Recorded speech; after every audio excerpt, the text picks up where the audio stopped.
ঘূর্ণিঝড় রিমালের প্রভাবে রাজধানীতে টানা বৃষ্টিতে পানি জমে গেছে অনেক স্থানে, চলাচলে দুর্ভোগে পড়েছে নগরবাসী।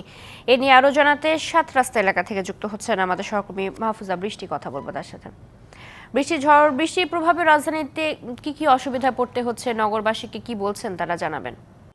আজকে ঘূর্ণিঝড় রিমালের কারণে কিন্তু রাজধানীতে যে প্রভাবটা পড়েছে সেটা কিন্তু মারাত্মক আকারেই দেখা যাচ্ছে, কারণ রাজধানীবাসী যে অফিসগামী বেসরকারি চাকরিজীবী যারা আছে তারাই কিন্তু চরম ভোগান্তিতে পড়েছে এই বৃষ্টির কারণে।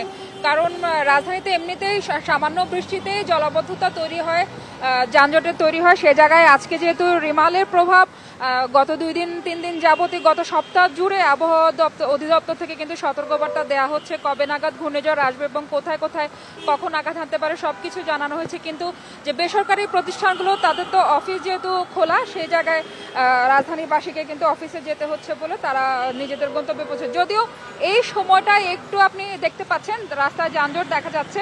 আমরা ট্রাফিক পুলিশদের সাথে কথা বলেছি, তারা বলছেন যে বৃষ্টির কারণে রাস্তায় যে গাড়িগুলো চলাফেরা করে তারা কিন্তু ট্রাফিক সিগন্যালটা মানে না।